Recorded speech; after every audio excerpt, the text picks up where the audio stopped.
Hey everyone, welcome to my channel. So today we are going to talk about the various returns under the Income Tax Act. And if you are new to the channel, then please make sure to hit the subscribe button and press the bell icon. Let us get started with the video. Okay so basically 7 ITRs होते हैं, तो हमें ITR 1 से ITR 7 तक पढ़ना है. ITR 1 से start करते हैं. अच्छा, ITR 1 का एक और नाम होता है सहज. ठीक है, ITR 1 को क्या बोलते हैं? सहज. मतलब बेसिकली बहुत सिंपल सा ITR होता है. देखिए ITR 1 कौन कौन फाइल करता है.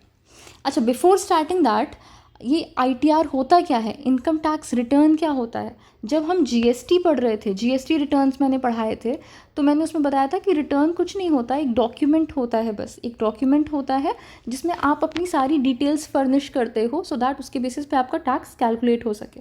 अब देखो, सारे लोगों की इनकम अलग अलग तरह की होती है. कोई सैलरी से इनकम अर्न कर रहा है, कोई बिजनेस से इनकम अर्न कर रहा है, किसी का कैपिटल गेन हो रहा है, किसी को इनकम फ्रॉम अदर सोर्सेज से इनकम आ रही है. तो सबके लिए ITR भी अलग अलग होते हैं. तो किसको कौन सा रिटर्न फाइल करना होता है वो देखते हैं. तो ITR 1 या फिर सहज किसके लिए होता है? पहली चीज़ तो ये कि आपकी इनकम होनी चाहिए सैलरी या पेंशन की. आपको सैलरी मिल रही है या तो आपको पेंशन मिल रही है. Income from one house property, अगर एक हाउस प्रॉपर्टी से आपको इनकम आ रही है तो भी आप ITR 1 फाइल कर सकते हैं. अच्छा, इससे क्या पता चलता है कि अगर आपके 2 घर हैं, 2 हाउस प्रॉपर्टी है, 2 घर हैं नहीं, 2 हाउस प्रॉपर्टी से आपकी इनकम जनरेट हो रही है, तो आप ITR 1 नहीं फाइल कर सकते. ठीक है, कोई और ITR फाइल कर सकते हैं, बट वो हम आगे देखेंगे. ITR 1 तो नहीं फाइल कर सकते. Next, if you have any income from other sources but excluding winning from lottery and income from race horses.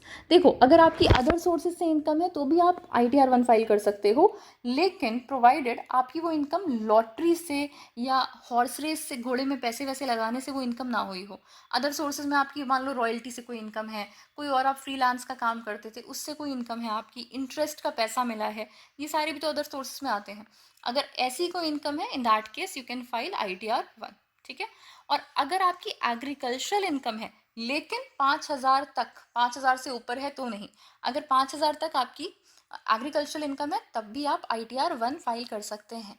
तो क्या क्या पढ़ा हमने? अगर आपकी सैलरी या पेंशन की इनकम है, एक हाउस प्रॉपर्टी से इनकम है, अदर सोर्सेज से इनकम है, provided the income should not be from winning from lottery या फिर इनकम फ्रॉम रेस हॉर्स.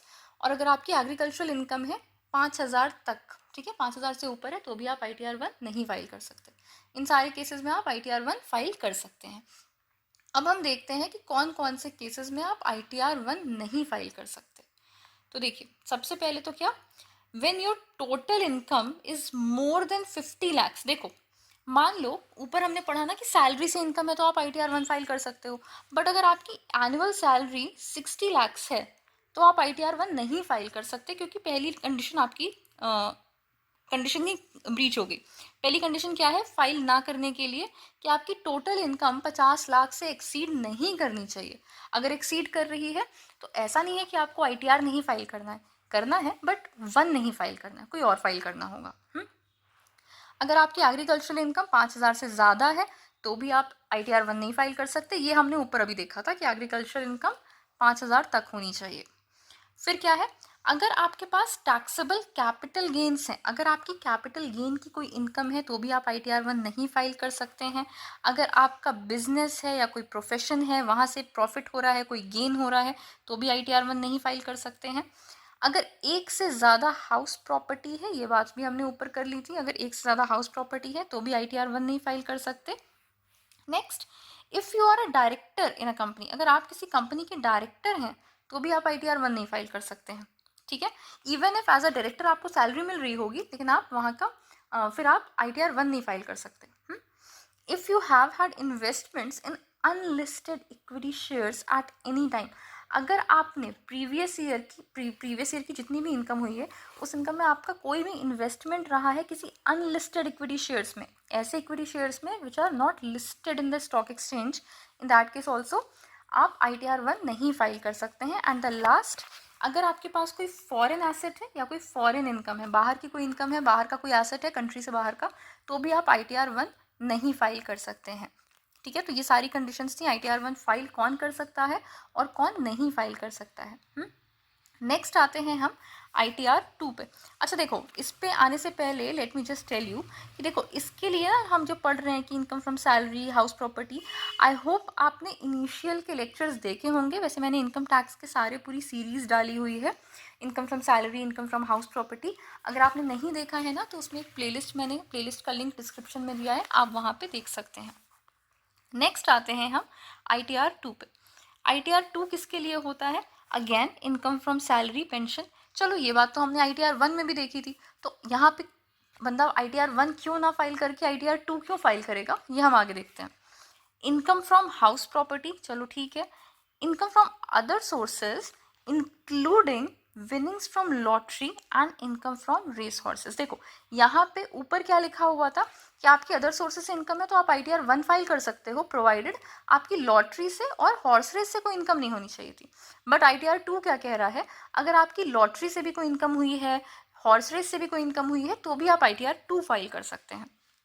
अगर आप किसी कंपनी के डायरेक्टर हैं तो आप ITR 2 फाइल कर सकते हैं। अभी जस्ट हमने ऊपर पढ़ा कि अगर आप डायरेक्टर हैं तो ITR 1 नहीं फाइल कर सकते, मतलब वो ITR 2 फाइल कर सकता है। अगर आपने कोई इन्वेस्टमेंट की है किसी अनलिस्टेड इक्विटी शेयर्स में तो आप ITR 2 फाइल कर सकते हैं। अगर आपकी कोई कैपिटल गेन की इनकम है, कोई फॉरेन एसेट है, फॉरेन इनकम है, या एग्रीकल्चरल इनकम है जो कि 5,000 से ज़्यादा है, तो भी आप ITR 2 फाइल कर सकते हैं। बेसिकली मोर और लेस जो चीज़ें ITR 1 मना कर रहा था ना, वो सारी ITR 2 ने अलाउ कर दी हैं। नेक्स्ट आते हैं ITR 3 पे। अच्छा ITR 2 ने ना कोई लिमिट भी नहीं रखी है। ITR 1 में हमने लिमिट देखी थी ना, 50 लाख तक की लिमिट थी। ITR 2 ने कोई लिमिट नहीं रखी है, तो अगर आपकी सैलरी इनकम है and you are earning more than 50 lakh तो आप ITR 2 फाइल कर सकते हो, ठीक है। नेक्स्ट आते हैं ITR 3 पे। ITR 3 किसके लिए होता है? ITR 3 होता है फॉर इंडिविजुअल्स एंड HUFs जिनकी या तो बिजनेस हो या तो प्रोफेशन हो, ठीक है। या तो इधर they are carrying on a business और अ प्रोफेशन, या फिर अगर आप किसी कंपनी के डायरेक्टर हैं तो भी आप ITR 3 फाइल कर सकते हैं। अगर अनलिस्टेड इक्विटी शेयर्स में कोई इन्वेस्टमेंट है तो भी ITR 3 फाइल कर सकते हैं। अच्छा, इसमें ऐसा कोई स्पेसिफाइड नहीं है कि आपका बिजनेस या फिर प्रोफेशन से ही इनकम है। अगर आपके हाउस प्रॉपर्टी, सैलरी, पेंशन से भी कोई इनकम है ना तो भी आप ITR 3 फाइल कर सकते हैं। या फिर आपकी अदर सोर्सेज से कोई इनकम है तो भी आप ITR 3 फाइल कर सकते हैं। And if you have any income as a partner in a firm then also you can file ITR 3, ठीक है। आगे आते हैं ITR 4 पे, जिसका अगेन एक नाम दिया गया है सुगम। एक नाम ITR 1 का दिया गया है सहज और एक नाम ITR 4 का दिया गया है सुगम। दोनों का ही मतलब है सिंपल, ठीक है, सिंपल सा फॉर्म होता है। ITR 4 में क्या है? ITR 4 किसके लिए होता है? HUFs के लिए होता है, हिंदू अनडिवाइडेड फैमिलीज़ के लिए, पार्टनरशिप फर्म्स के लिए होता है, बट LLPs के लिए नहीं होता। LLPs क्या होती हैं? Limited liability partnerships. तो जो लिमिटेड लाइबिलिटी पार्टनरशिप्स होती हैं ना, उनके लिए ITR 4 नहीं होता और ITR 1, 2, 3 भी नहीं होते। तो कौन सा ITR होता है, आगे देखते हैं। ITR 4 किसके लिए है? बेसिकली HUF के लिए है और पार्टनरशिप फर्म के लिए है, which are residents having income from a business और प्रोफेशन। बिजनेस या प्रोफेशन से उनकी कोई इनकम हो एंड वो इंडिया के रेजिडेंट हो। अच्छा, इसमें एक चीज़ बहुत इंपॉर्टेंट है, it also includes those who have opted for the presumptive income scheme. Presumptive taxation अगर किसी ने ऑप्ट किया है अंडर सेक्शन 44 AD या फिर 44 ADA, in that case also आप ITR 4 फाइल करते हैं। प्रिजम्पटिव टैक्सेशन क्या होता है, इसके लिए मैं एक डेडिकेटेड वीडियो बना दूंगी। फिलहाल के लिए मैं आपको बता देती हूँ कि अगर जैसे जो स्मॉल फर्म्स होती हैं ना, वो अपने सारे अकाउंटिंग रिकॉर्ड्स मेंटेन नहीं कर पा रही हैं, तो उनके लिए ये होता है कि वो प्रिजम्पटिव टैक्सेशन स्कीम ऑप्ट कर सकती हैं। वो अज्यूम कर लेते हैं कि उनका जो पूरा सेल्स है, पूरा टर्नओवर है, उसका 8% उनका प्रॉफिट अज्यूम कर लिया जाता है। 8% या 6% कंडीशंस होती हैं उसके लिए, और उसी प्रॉफिट पे हम उनका टैक्स निकाल देते हैं, ठीक है। उनको अपने सारे एक्सपेंसेस वगैरह कैलकुलेट करने की, अकाउंटिंग करने की रिक्वायरमेंट नहीं होती है। तो अगर आपने प्रिजम्पटिव टैक्सेशन स्कीम ऑप्ट की हुई है तो भी आप ITR 4 फाइल करेंगे। अच्छा, ITR 4 कौन नहीं फाइल कर सकता है ये भी देख लीजिए। अगर आपकी टोटल इनकम 50 लाख से ज़्यादा है तो आप ITR 4 नहीं फाइल कर सकते। अगर आपकी एक से ज़्यादा हाउस प्रॉपर्टी से कोई इनकम है, आप ITR 4 नहीं फाइल कर सकते। If you have any brought forward loss और loss to be carried forward under any head of income. अच्छा, मैंने लेक्चर डाला था set off and carry forward of losses पे, अगर आपने वो नहीं देखा है ना तो उसको देख लेना, प्लेलिस्ट में मैंने उसको डाला हुआ है।